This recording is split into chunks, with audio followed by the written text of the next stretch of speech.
like we said at the top of the show, we are doing something as far as in the off season. Me and Rod had a great idea. Let's revisit some iconic Dolphin seasons from the past 25 years, and iconic for a variety of reasons. Right? It doesn't mean great. It doesn't mean bad, but just iconic stuff that goes on in Dolphins lore. Cause we ain't got that much to look forward to this season, right? So let's get some nostalgia, baby. Let's get some nostalgia. So the first season that we are doing the 2008 retrospective, right? So we're just gonna go ahead and talk about the year in general, things that we remember for that year, things that you might have forgot that came out that year. And then we're gonna go ahead and talk about the 2008 team, starting with the draft and then the season, man. So let's start with the year, man. Rod, 2008, bro. Take me back, man. What do you remember for 2008, bro? Well, listen, man, 2008 was kind of like an epic year, right? Yeah, yeah. When you think of like movies and pop culture and just things that were just going on in the world, right? And, I have a couple things I'm going to throw out there that I'm sure many of you, especially those of you who are around our age and older, you're going to appreciate, right? First and foremost, and this is for my comic book fans, this is actually a twofold one, right? Yeah, yeah, We for got sure. we got two of the greatest comic book movies ever in the same year, Yep. right?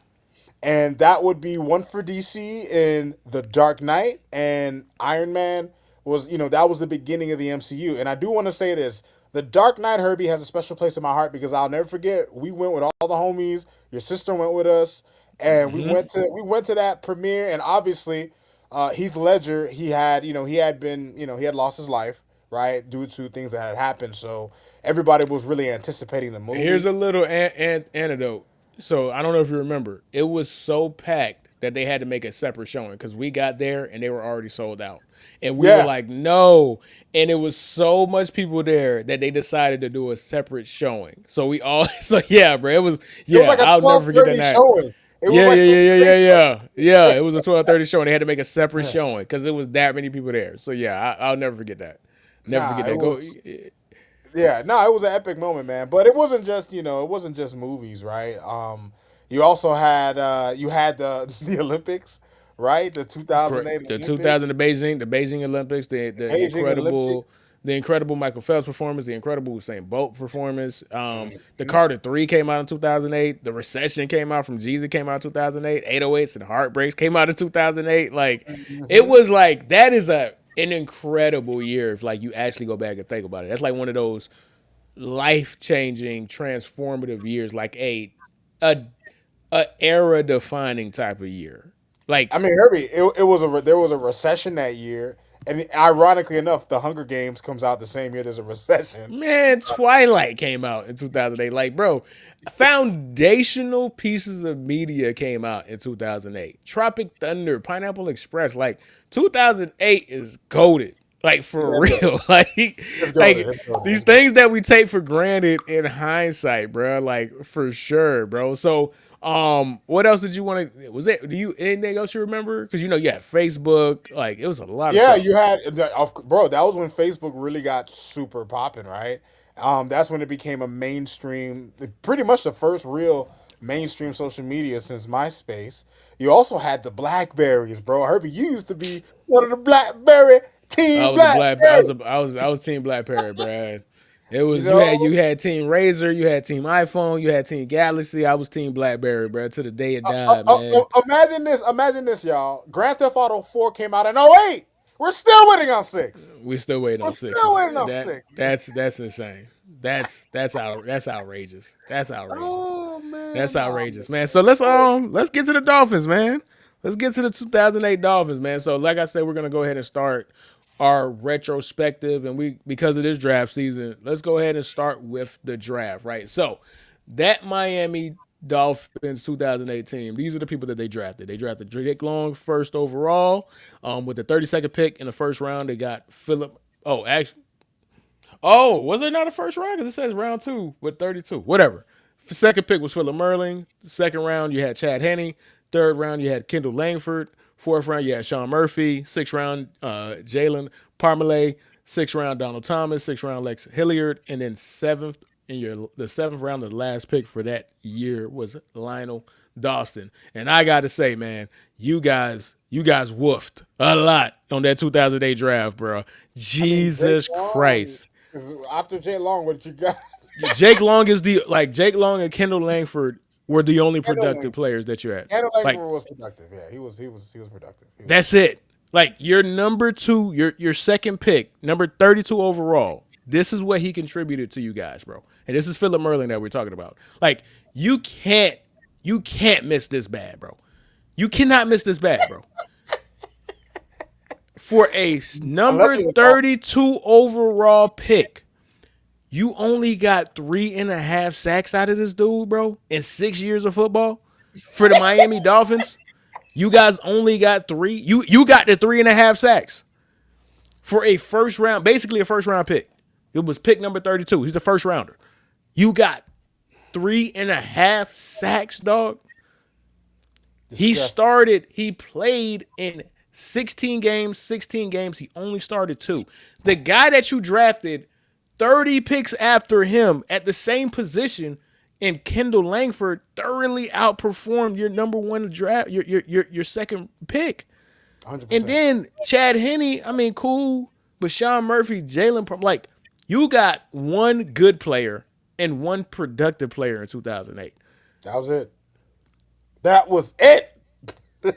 Wow, man. Like, What an this awful is draft. My this is an God. awful draft, bro. 2008 was a bad draft, dog. So, what do you remember? Actually, go ahead and vamp because I got to look up who y'all missed out on, bro. Let me go look at this 2008 class, bro. Well, So, listen, Herbie, the thing about the OA season that really stuck out to me, Herbie, was how the season started as opposed to how it ended up going, right? right, Because, coming off of a season where we were literally a Greg Camarillo touchdown in overtime again away from being the first 0-16 team. Funny enough, the Lions became the first 0-16 team that same year in '08. But Herbie, like the thing was, we started off that season terrible, right? We lost the first game; it was a close game. The second game, the Cardinals completely bushwhacked us. I remember Herbie because this we were reeling off the '07 season. I think up until that point, the Dolphins had lost their previous 21 of they had lost 21 of 22 games, right? Going into that game against the Patriots, right? And the funny thing about it was I remember thinking to myself because I couldn't remember the last time we had one in New England. So I was like, "Oh my god, like we're so bad." Like I thought we would improve at least a little bit. Ricky's back. Like, nope, didn't mean shit. And then, the Wildcat happened, right? Oh, and you know what? I wanted to do this before I even started talking about them. R.I.P. Tony Sperano, right? R.I.P. Tony Sperano. R.I.P. the fist pump. I remember I used to be really upset with him towards the end of his tenure when he used to fist pump for field goals, but he was a good dude, and he was a part of. He was one of the engineers along with Dan Henning and I forget the name of the quarterbacks coach we had. I think it was David Lee. But those guys, they brought the Wildcat to the Dolphins. And the funny thing was, I was watching a video on it, and it was funny because the defense, when the Dolphins were doing the Wildcat in practice, the defense was just like, "Oh my God, this is so ass." So Channing Crowder, when they saw that the Dolphins were about to use it in the first game against the Patriots, he's like, "Oh my God, these motherfuckers about to embarrass us. They about to embarrass themselves, right?" The defense didn't even want to look. Lo and behold, the first play was a touchdown, right? Like the Dolphins accrued 118 yards and 4 touchdowns on 6 plays against New England in that first game. And then after that, the floodgates were open, right? We had a tit-tat season. The defense for most of the season played inspired football. And the season ended on a 5-game win streak where, we capped it off winning the division against the Jets who had Brett Favre in the final game, right? So, that season, granted, the Patriots rematch, they exposed the Wildcat and the Ravens went on to finish us off in the wild card round. But overall, Herbie, man, the 2000, bro, it was an extremely fun season, man, because it was fun to see, especially when you consider, and you mentioned it early in the pod, it was one of, if not still, the greatest single season turnaround. We it's literally the, won 10. yeah. Yeah, You know what I I'm think it's the record, bro. I think it's the record because saying? the previous record was going 1-15 and 9-7. Y'all shattered that by 2 games. Yeah. Yep. Like to go 11-5 after being 1-15. Um, the thing I remember from that season, obviously, because spoiler alert to the people who might be watching us for the first time, I'm not actually a Dolphins fan. I've become a Dolphins fan because obviously we do this podcast, so I'm much closer to this team than I was, especially than I was in 2008. But again, to an outsider, Wildcat, Wildcat, Wildcat, Wildcat. I remember playing with Wildcat on Madden. I remember everybody getting on Madden doing the Wildcat. I remember just the conversation about how thoroughly you guys dominated the Patriots and how mad Bill Belichick was. Like, Herbie, Bill Belichick gave us props. He said we were thoroughly outplayed, we were thoroughly outcoached. Belichick had to say that. he had to. And he was seething when he said it. Cause it's like, y'all beat my ass with some college football shit. Like I know he was offended that he couldn't stop it. Like, The crazy thing was though, Herbie, the league, but the NFL always eventually catches up. yeah, for But the sure. league, the league struggled with the Wildcat. Like pretty much Yeah. anybody who saw it the first time, except for the Ravens. The Ravens handled us both times we played them. But anybody else really who saw it like the first time, they struggled for the most part because they were just like, "What?" Nah, And we had the right seriously. guys to run it, Herbie. Because here's the thing: Ronnie Brown. First of all, Ronnie Brown was looked at as a complete bust up until that season, Up until and that then point, we had right. right, and then we got Ricky Williams back because he had left because Ricky just always has shit going on, right? I think he had left because of the weed, if I'm not Yeah, he if did. He I'm not, did. He left. He left because of the weed. He retired because of the weed. He yeah, retired because at that point he was so far along in the system that they always had to randomly drug test you, right? Because a lot of times when people fail drug tests in the NFL and in sports teams in general, now it's a lot more lax than it is now. But back then, if you failed, you were put in the program. Now it doesn't get out, but you get put in the program. If you get suspended, that means you kept failing tests to the point where they had to suspend you, right? right, And he was at a point where even when he wasn't smoking, he just got tested so much that he was like, I'm done, I'm retiring, and it is what it is. And we were super unforgiving to Ricky Williams before that point, right? Like we didn't know what we know when it comes to weed smoking. It had that taboo around it. It was still considered as the devil's lettuce at that time. When he retired, now it was a little more relaxed in 2008, but it still is way farther than it is now, right? Like it's right. still it at that time it sounded crazy. Like people were like, "You chose weed over your football career, dude." The dude really needed it for stress management, dog. And in hindsight, you're like, damn, we was an asshole to Ricky. My bad, Ricky. My bad. Right, had like he was doing meth. Like Like, what the hell? he acted like he was doing harm to anybody. Like he wasn't bothering nobody, bro. So, Jesus.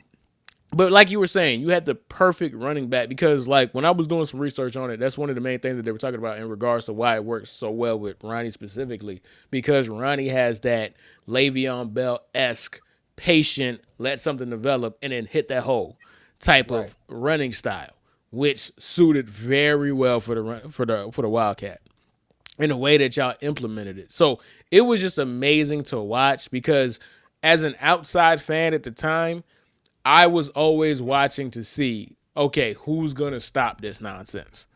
And for 70% of the season, nobody could stop it. Right. Nobody could stop it.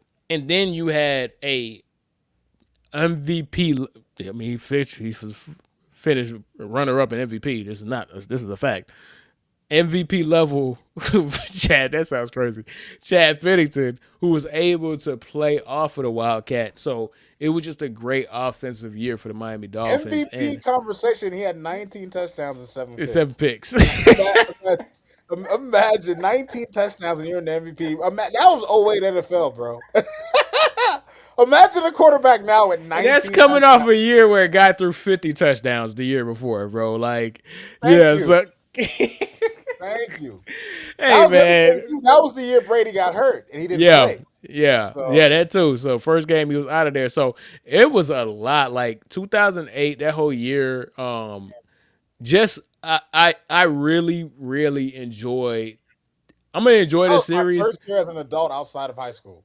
Thinking about right? it. Oh, we was lit. We was going I was crazy in there. so.